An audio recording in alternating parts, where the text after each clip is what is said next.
Applications of moving averages.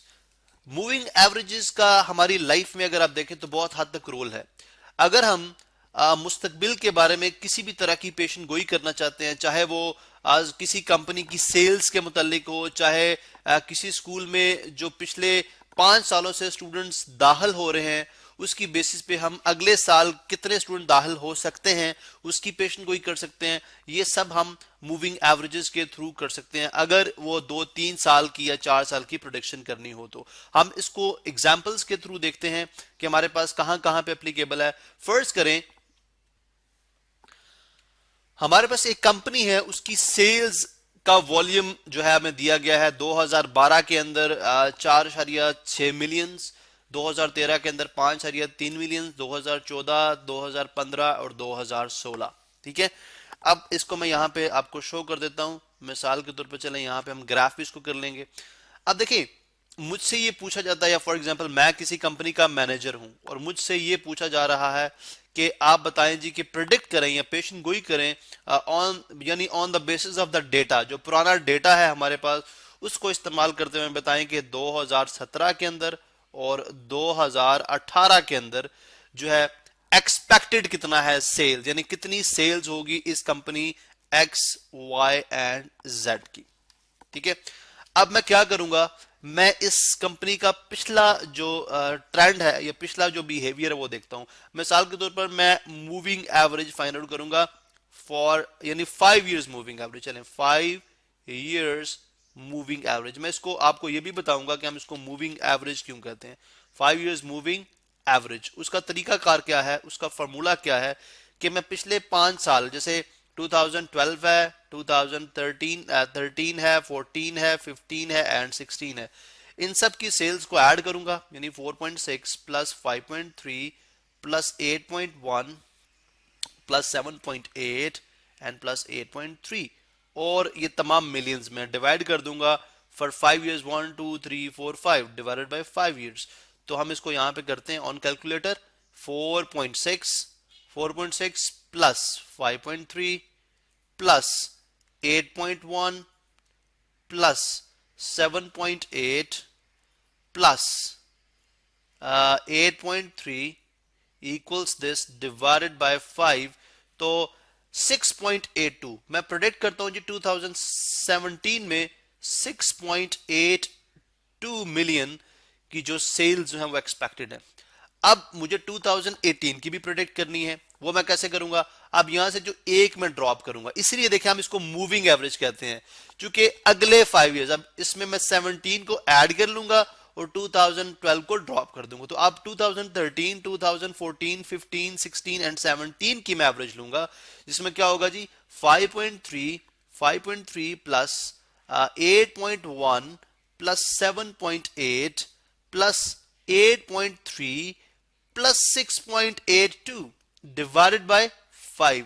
मुझे जो जो टेन्योर है, जो टाइम है, अब मैं 5 इयर्स कर रहा हूं, पिछले के लिए अगर मैंने 5 इयर्स किया है तो इसके लिए भी मैं 5 इयर्स ही रखूंगा।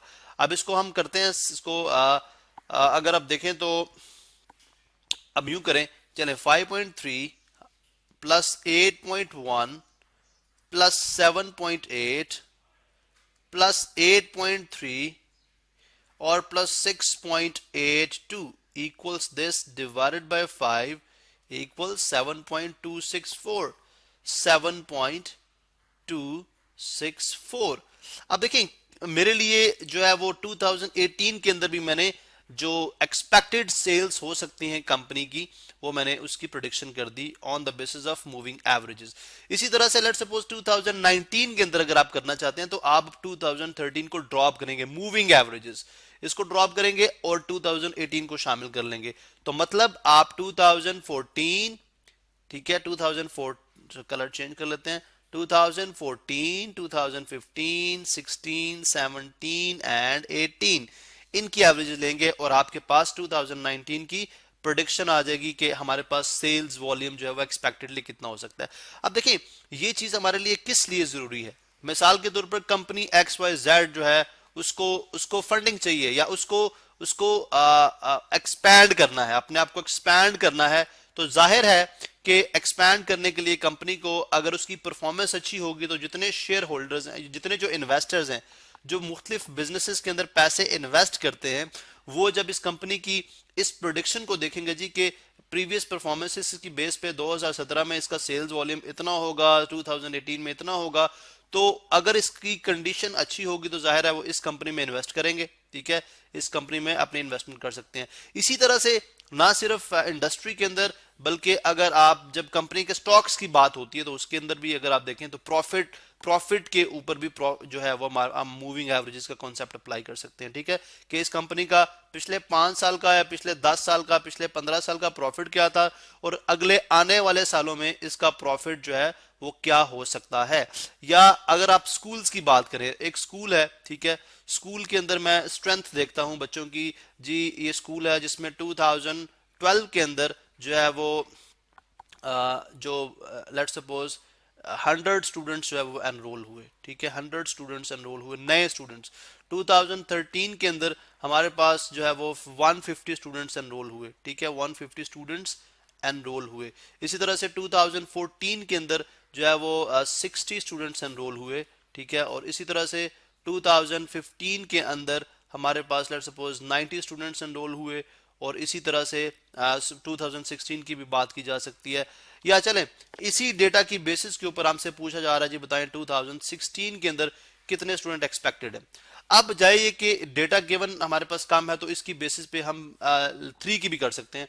हम इन 3 इयर्स की मूविंग एवरेजेस कैलकुलेट, यानी इनकी एवरेज कैलकुलेट करके हम प्रेडिक्ट कर सकते हैं 2016 में जो एक्सपेक्टेड स्टूडेंट कितने एनरोल होंगे, और इसी की बेसिस के ऊपर 2017 की प्रोडिक्शन, यानी इसको छोड़ देंगे, इसको ड्रॉप करेंगे और इसको इंक्लूड कर लेंगे और इसकी हम प्रोडिक्शन बता सकते हैं कि 2017 में हमारे पास कितने स्टूडेंट्स एनरोल हो सकते हैं। ठीक है, अब ना सिर्फ ये डेटा हमारे पास टेबल की फॉर्म में या सिर्फ नंबर्स की फॉर्म में होता है, हम इसको प्लॉट भी करते हैं। मिसाल के तौर पर इसी तमाम इंफॉर्मेशन को अगर मैं प्लॉट करूंगा तो वो जो मेरे पास ग्राफ है वो भी मुझे वो पूरा बिहेवियर शो कर देगा। जैसे मैं इसको यूं ग्राफ करता हूं जी कि मैं सेल्स की बात कर लें, हमारे पास जो ऑन एक्स एक्सिस है, मैं एक वेरिएबल ले लूंगा, ऑन वाई एक्सिस भी ले लेता हूं। For example on x axis मेरे पास ईयर्स आ जाते हैं जो कि इंडिपेंडेंट है, 2012, 2013, 2014, 16, 7, या चलें हम वी स्टार्ट विद लाइक 2014। ठीक है, 2015 कर लें, 2015, 2016, 2017 एंड 2018। तो हमारे पास जो वाई एक्सिस के ऊपर है वो सेल्स वॉल्यूम आ जाएगा। लेट्स सपोज सेल्स वॉल्यूम है 2, 4, 6 एंड 8 मिलियंस। तो सबसे पहले 2015 में देखें तो कितना 7.8, तो 2, 4, 6 एंड 8, 7.8 मीन के समवेयर यहाँ पे, ठीक है, कहीं यहाँ पे होगा। इस तरह 2016 में देखें तो 8.3, 8 से भी स्लाइटली ज़्यादा है तो यहाँ पे आ गया। 2017 में 6.82 तकरीबन यहाँ पे आ गया। 2017 में 6.82 तकरीबन यहाँ पे, ठीक है, जो कि 7.8 से थोड़ा सा कम है। ठीक है, 6.82। और इसी तरह से चले यहाँ पे 6.82 अगर आप 2018 में कर लें, लेट सपोज वहाँ पे 8 मिलियन हो जाएगा तो यहाँ पे आ गया। तो अगर आप इन डॉट्स को कनेक्ट करेंगे तो आपके पास एक ग्राफ आएगा जो कि पूरे इस जो सेल्स वॉल्यूम है उसका ट्रेंड हमें बता देगा जी कि हमें इस कंपनी में इन्वेस्ट करना चाहिए या नहीं करना चाहिए।